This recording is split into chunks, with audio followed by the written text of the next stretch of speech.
Good to go. I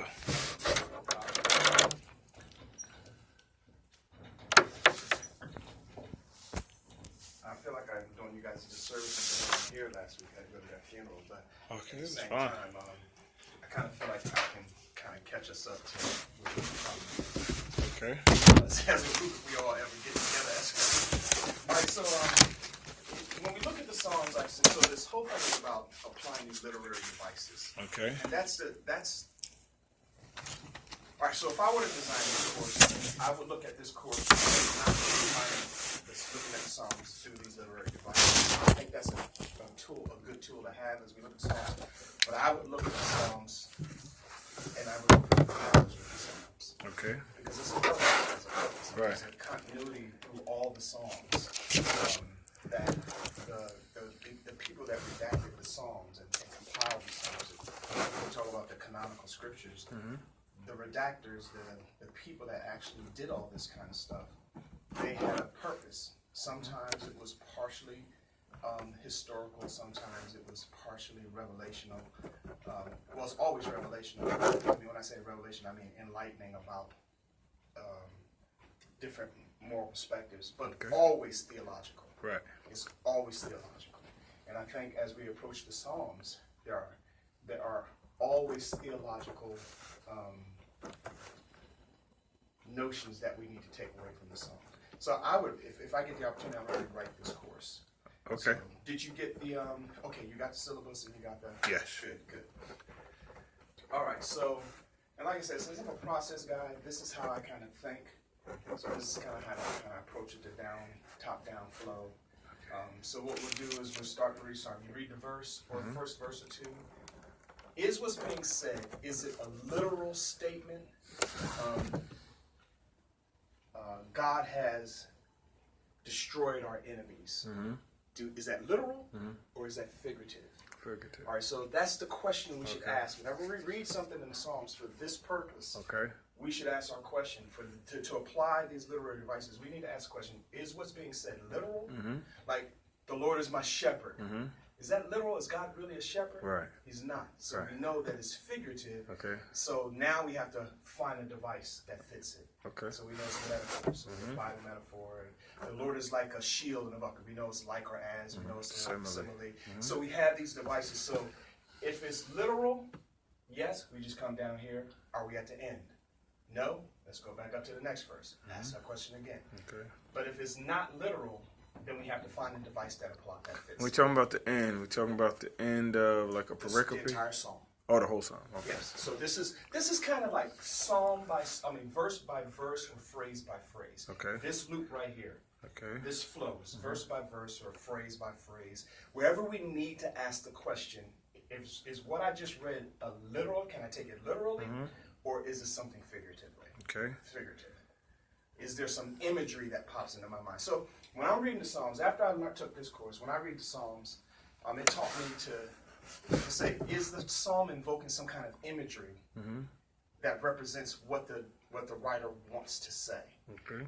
All right. So when we look at Psalms, all right, we have to look at the language to kind of understand some things. Right? So the Hebrew language is a very high language. When you think about Shakespeare, Queen's English, very high language. Okay. Not only is Hebrew a high language, but it's very poetic. So it's this very poetic and high language. I guess it would be, if we were to classify it today, it might be a romantic language. Okay. Like French, Spanish, these languages that flow with this.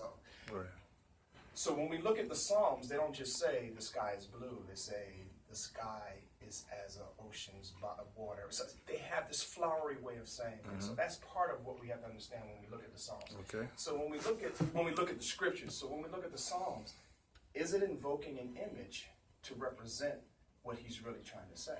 Okay. And if that's the case, then it's not literal. Then we come down and say, okay, what devices are being employed? Okay. All right. And then if you find a device, apply it for what in its judgment. It's objective at this point. Are we at the end of the psalm? No. Let's go back up, read the next one, ask the same question. Whenever we get to a place where it asks for imagery, that it provokes this imagery, we need to ask, is it literal or is it figurative? Is it some kind of image? Is it something else that's being there? So that's the way I think. Gotcha. So I think I guess this would only help anybody that thinks in terms of process. Yeah, sure. I'm the same way. Yeah. All right, so this is what I'm going to do. I don't necessarily agree with everything that this guy does, and well, let me give you my spiel on commentaries. When we were first here, I asked the question, why are the students in this doctorate program? And I think this is important. I think it's of great importance with you. Not that it's not important with other students. Just I don't know you just from our interaction that first day I was here. I think it's important to know. And like me, when I first started this course, it wasn't until I got to the last 3 classes that I realized what it was I was supposed to be getting from this. Okay. All right, so for the first 7 classes, I'm like, I didn't make the transition from being a master's student to a doctorate student. Okay. All right, so when you become a doctoral student, you should make a transition. And I don't know that the professors understand that there's a transition that has to happen for the students. Okay. Because essentially, you're a student, but you're not a student. Because you're bringing a body of knowledge that you should be able to leverage to work through some of this stuff. Okay. All right, so a commentary, for the most part, is someone's opinion. You can agree with it or not agree with it. Right. But when you get to this level, you should be preparing your own commentary. Right. So when you walk into the room, into these classrooms, into these courses, I think you should be prepared to assess and do a critical analysis of these guys who are saying this is what it is. Right. And I didn't realize that until I was 7 courses in. Okay. And then you want to know what you want to get from this. So I know what I want to get from this. I didn't come into this classroom, and anybody that comes into this classroom at this level who's coming in for an anointing or something like that, you don't get an anointing out of the classroom. Right. It just doesn't happen. What this degree will give you is the credentials to come and sit at the table, to have this theological discussion, to join the theological discussion that's going on. All right, so this theological discussion is going on. It's been going on for thousands of years. But you can't really join that conversation unless you have the credentials to get to the table. Right. So, but once you get to the table, because if you get to the table, no matter how anointed you are, you're going to say, thus, and they're going to say, well, what's your credentials? Right. Say, well, we don't have to listen to anything you say because you don't belong to this table. But Right. once you get to credentials, then they have to evaluate what you say. Right. All right. So this program is not about an anointing. It's not about so much enlightenment as it is getting the credentials and preparing us to contribute Okay. in some way. So now my contribution is I do want to write, but essentially this is how I want to contribute. Yeah, me too. I want to help people I was sitting there last year Right. this time. Okay. I want to help transition these people from there to here, or whatever it is in this industry. Right. We need more people like us. People who have an anointing, people like us that look like us, that can get up and be able to really prepare more of us to do what we need to do. Sit at the table. Yep. That's good. All right, so that's my thing. That's where I am. That's why I'm here. Is because I wanted to be able to help transition me when I was sitting at the table. I wanted someone to help me transition from there to here or into the field to be able to contribute in ways that I think are important. And this is a way to me that's important to contribute. Yes, sir. Another way is also through writing. You got to get published, and that's something I'm going to look to do as well. Okay. All right, so Good stuff. when we get to these devices, like I said, this is a flow that I think is useful to me. I don't know if it's useful to anybody else, but I just figured I'd write it up there. So I'm gonna go over these devices very quickly and see if we can, because after you use them for a while, they kind of stand out. And then when you read something, you say, hey, that's imagery. Right. Which one of these devices? And you start to hone in on the devices. Okay. So What do you now got for this I one? just have the, Okay. all right, because it's got all the devices there. All right. Now, what I did was when I made the chart, initially when I made the chart, I didn't put these definitions in. But then I realized for the students, it'll be better if you have them here so you can read through them to actually go on. And then I had more Psalms, and then I had them numbered. I said, well, let me take the numbers out so they can print the same page and just rewrite the numbers. Okay. So that's what I did. All right. So I just wrote the numbers at the top, so it gets 20 on the page. Right.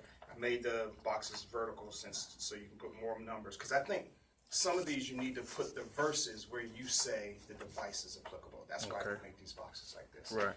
Okay. All right, so when I was sitting in this class a year ago, Okay. I was thinking about ways to help the students kind of collect this information and apply it, which is what made me draft this chart. Okay. It's very challenging for me when I was sitting in here to try to leverage these devices, running back from page to page, back and forth, and which I'm glad I did it, because the first class 2 weeks ago, their books hadn't even been delivered yet. Okay. So, all right, so you can stop me at any time, and we can have a discussion in any way, however you want to do it. So the wisdom psalms. So these are the literary types, and this literary types are essentially, what is this psalm talking about? What's the general idea of this psalm?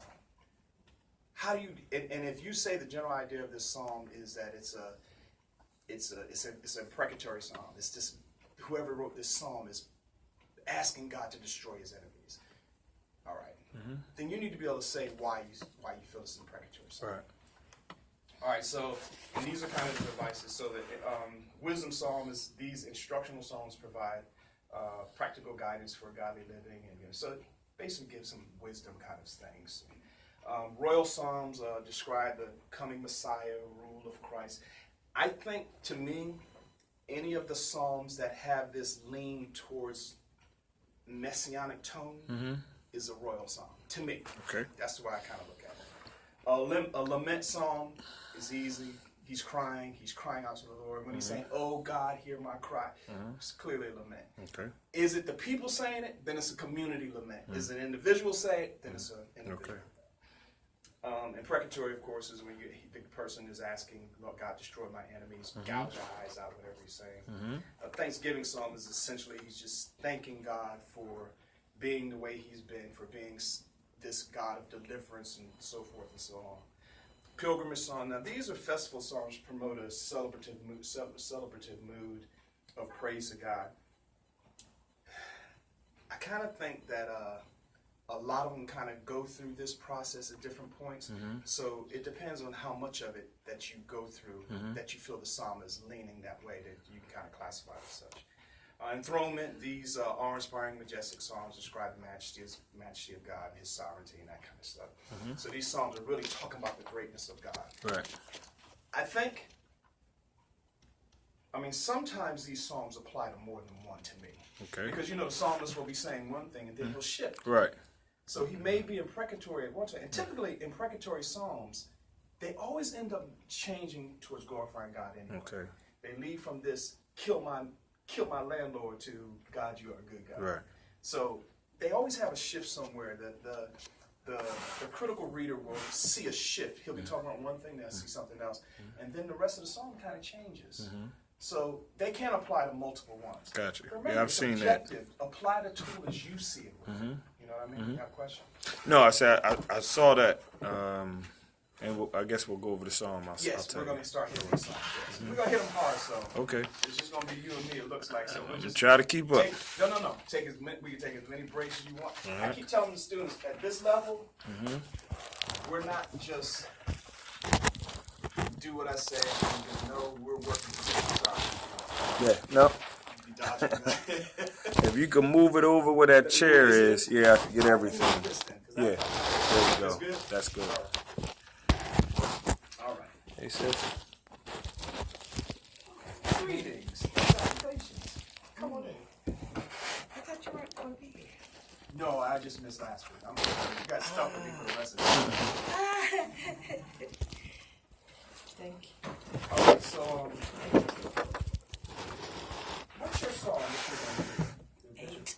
Psalm 8. Yeah, I think Sister Gardner was 10. Wait a second. Did you email me last night? Yeah, yesterday. Yesterday. You emailed me. Yes, I did. Then that's who it was. I Yeah. thought it was Gardner. It was- And Deacon Gardner was way in the hundreds. All right, I'm good now. You straightened me out. Thank you. I'm so glad you're here today. All right, so 10. You did say 10. So I'm going to put that down. I mean, what did you say? I said 22. Mine is on there. No, for Sister Gardner. Sister Gardner was 10. 10. Deacon Gardner didn't give his. He's undecided. Right. Gotcha. All right.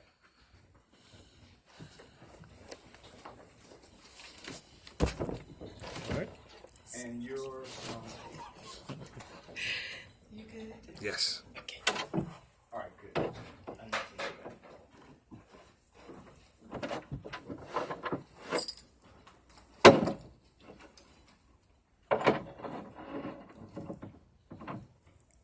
Take a picture.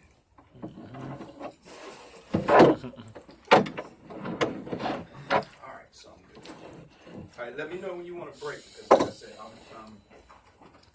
we're learning out loud, like Dr. Jones said, and we are kind of setting the course on how we're going to too.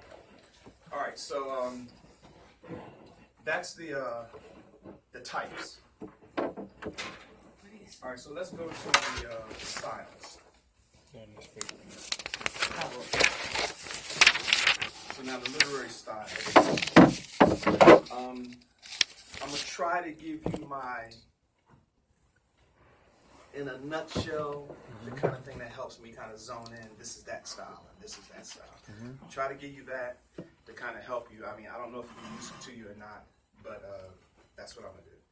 All right, this is the most common style. The synonymous parallelism is the most common type. You see that over and over again. It basically says one thing, then it says the same thing in a slightly different way. So the first part of the verse will say one thing, and as I've noticed, as I'm doing a little more granular approach as I'm an instructor this time. So I'm noticing that it works even verse to verse. So now it may be 2 verses instead of just finding it in 1 verse. Because what I found is there are some of these songs that have this symbolism or this pattern in it, but it's not A B A B. It's not the alternate pattern, and it's not A B B A.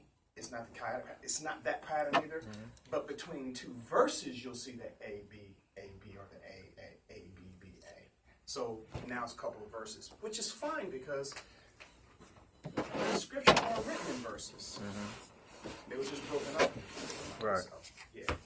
All right, so the synonymous is it says one thing, it says the same thing in a different way. The next one. Antithetical, you know that antithetical means the opposite. So it has an idea that it's trying to give, but it says it a positive way, then it says it negative. It'll say like, God is truly good to Israel because he's a good God.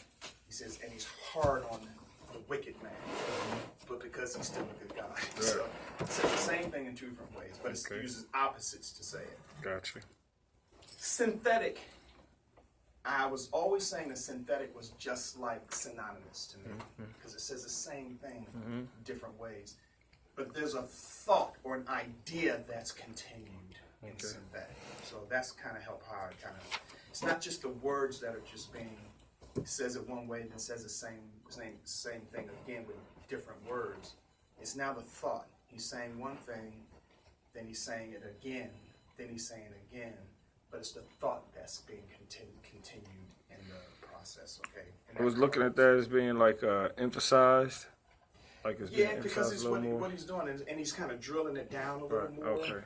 But it goes because it's not necessarily A B A B A B A B. It's not that pattern. It could be A B C A B. Okay. A B C or A B A B C. But it's Okay. the thought now that's being continued, which I find it was a little more challenging. But as I dug down a little more granularly, I kind of started pulling that in. Okay. Emblematic. This literary device portrays the main idea in the form of figure speech known as a symbol. So, it gives a scripture here, like as a deer pants for the streams of water, so my soul longs after. So now it's talking about an imagery using the word as or like. So anytime we find a simile, we need to look and see if the parallelism is emblematic. Might be, might not be. Because now the parallelism is talking about an idea. So, as the deer pants for the water, it's a simile. Lord, my soul longeth after thee. There's a thought there. The way the deer is panting for the water because he's thirsty, that's the way our soul is for the Lord, for the things of the Lord of the psalmist. So the imagery there is emblematic. So you've got this emblem or this imagery of a deer who is really thirsty for water, and now he's taking that imagery and putting it on us, saying this is how our soul should desire to go after the Lord. So imagery, yes. Excuse me. When we look at the literary style, are we seeing this verse by verse or a couple of verses, or is it the entire chapter? Verse by verse? Yes. Okay. Yes. No. When I say yes, I'm saying yes to everything you asked me. We're looking at it verse by verse. We're looking at it phrase by phrase sometimes. We're looking at, and it's like I said, because the Bible wasn't written in verse, chapter, and this is an issue that I find all the time. So we look at Hebrews, the 11th chapter. 11:1 says, now faith is the substance of things hoped for, the evidence. I've heard preachers say that means faith is now, so right now faith. No. He's really continuing on from chapter 10. So he's now continuing this thought. He's saying, it's like summarizing now. He said, now faith, because he had just talked about this new concept or this new word that he's brought in. So he said, now faith, because now he's defining this faith that he just talked about. So you got to go back to the verse. But they broke the verse right there. Right. I mean, the chapter right there. So it looks like this is totally new thought, but it's not. Right. You got to kind of remove the verse and chapter sometime to kind of see the flow, which is why I was saying sometimes it goes across verses, because that just happens to be what they broke them at. But when we're breaking it down, what do we call it? What do we call it when we're breaking it down? We're actually going through the evaluation process, all right, when dissecting it, or however you want to use it, because we're actually going to granular levels to get pieces to kind of fit them in. Okay. So, but like I was saying, is there imagery in what's being said? And then is that imagery just captured in one verse, one phrase? If it is it literal or is it? Okay. So I think, unfortunately, I can't give you just a flat out, we're going by verse. But mostly we are. When we look at the literary type, that's one. Yes. It can be two, but it's exactly. primarily one. Yes, that's absolutely. the overall chapter. Yes, and that's up to you. Okay. Whatever you say it is. All right. And it may be, may have one or two in there. Exactly. Okay, but when we go through the literary style, now that verse by verse maybe. Now we're getting more granular. Okay. We're getting more verse by verse, more phrase by phrase, even sometimes within the phrase, within a verse, because if the verse is kind of long, there may be a couple types of devices that are there, and it's not even verse by verse at that point. And then the other, what's the last one? Figure of speech. Now I know that's pretty much verse by verse. Or phrase by phrase. Or phrase by phrase. Yeah. Okay. All right. So yeah, I promise you, as we start going through these together, you're going to start being on. You guys are going to get. You're going to start. Because you promised me that on the phone. Yeah, but I wasn't here to prove my promise to you. Okay. I wasn't here to fulfill my promise. Yeah. Because we're going to hit them now. Okay. We got to get the 55 today. All right. Don't worry about it. I got the 55. I got it all right here. So if y'all can just stay with me, I promise you we'll get through them. Okay. All right. So emblematic. I remember it's got this this imagery that's but it's going to use. So if you find a simile, then take a step back. Okay. So at the granular level, you're looking. You see there's a simile. It's like and as being used. Now take a step back at the verse and say, is there a bigger picture here that's being portrayed by using like or as? And then it would be emblematic parallelism. Doesn't always work, but sometimes that's what it is, okay? Climactic. This is built. And as you read it, it'll be saying the same kinds of things, and then it'll just build to this big thing at the end. Alternate. Alternate is the A, B, A, B. And that's where it says one thing, then it continues it on the second thing, then it says the same thing from the first time and the second ideas. These ideas are transferred in the pattern of A, B, then A, B. And you'll see it as we start doing it. Chiastic parallelism is the A, B, B, A. So it says the first one thing, then it changes a thought to the next thing. That same thought is continued in the third, then it goes back to the original thought in the first. So we'll see those. We'll see some examples of that too. Now the figures of speech. Now this gets more granular, and the imagery really kind of pops out from there. So we have similes, uses like or as, metaphors. Don't use like or as, but they invoke an image. Allegory. It talks about it's using one image to explain something else, which is pretty straightforward too. Metonymy is where they use mouth for tongue within the verse or something like that. So they'll say,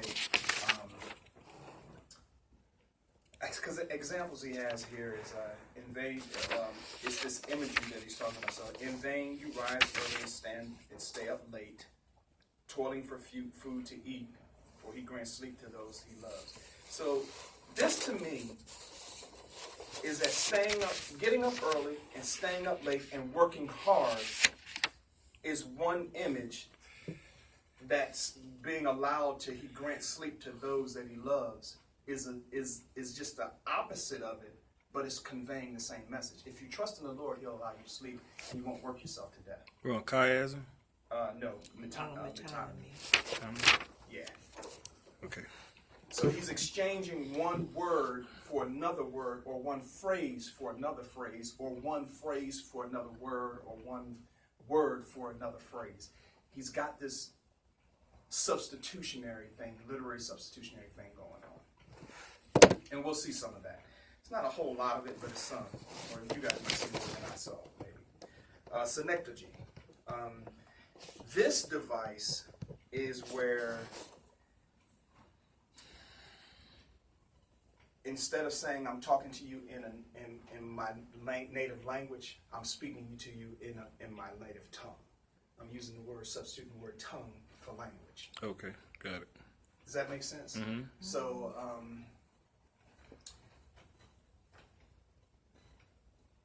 yeah, it's better if I show you as we start going through and going down. Hyperbole is just exaggeration. You know, I think it was one that said that my bed almost floated away from the tears that I cried. That's an exaggeration. That's hyperbole. Okay. Personification is where we're talking about something as if it has human features, or and I think we're going to find that we're going to. I think to me, I think we can extend that a little further because it doesn't necessarily have to be human. I think when we say that the wind has wings, I think that's more animalistic. It's not necessarily human, but it gives the wind something that an animal would have. So to me, I think we can kind of cover that when we get to it, things like that. Apostrophe addresses the lifelessness of object as though they were a living person. And the good example is OC. OC, you're talking to this inanimate object, or this object that's not human, but you're talking to it as if it's human.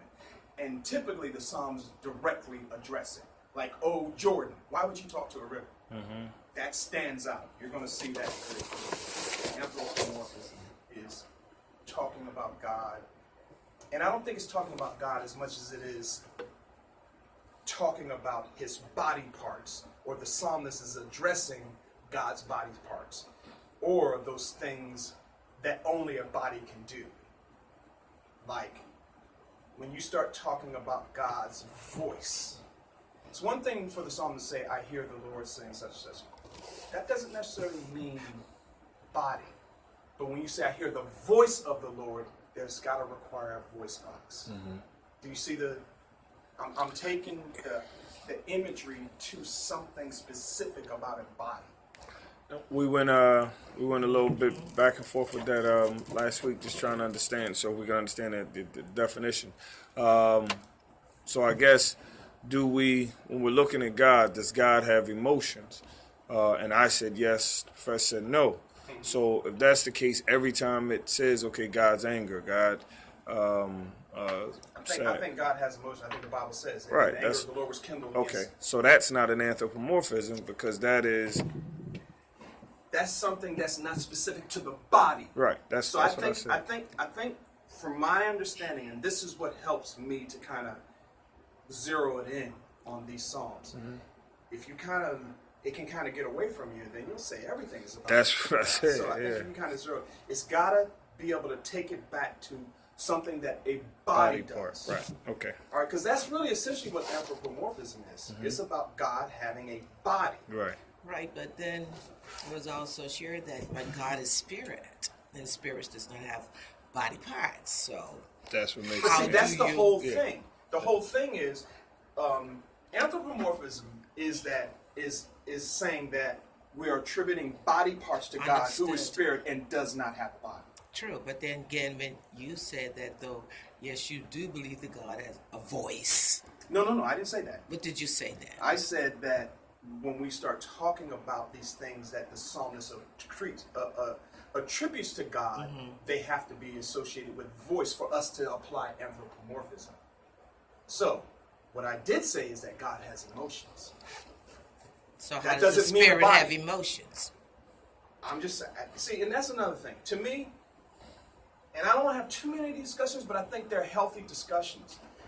I think that when people say God is a spirit, we have defined spirit as something that may not be what God is. Okay, so then let's zero back then. And what ways are we made in the image and likeness of God according to the scriptures? Well, That's the you part really- where we were if- too, right? Yeah. All right, so we said all right, spirit and soul. All right, so if we're gonna have this discussion, I don't mind having this discussion, but I'm not trying to get into a battle about it. Oh, it won't be a battle because we No, still no, gonna Cause she end up gonna at. win. Because, huh? No, I said because she gonna win. because there's some things God ain't gonna have us to know. That's what we gonna determine that too. All right, so let me take a step back. All right, when we think of spirit, what's the imagery that comes to your mind when you say the word spirit, or when you think about spirit, a spirit? What's the imagery that comes to your mind? Ghost. Ghost. Like a- Now, what is it when you say ghost? To me, I think of Casper. You can see through him, that kind of stuff. That's what I think when you think of spirit. Right. That's the imagery that comes to my mind. How about for you? Almost like a puff of smoke vanishing. I like. Something that's not You substantive. can't touch right? it. You can. That's man's definition of spirit. What if that's not God's definition of spirit? What if God's definition of spirit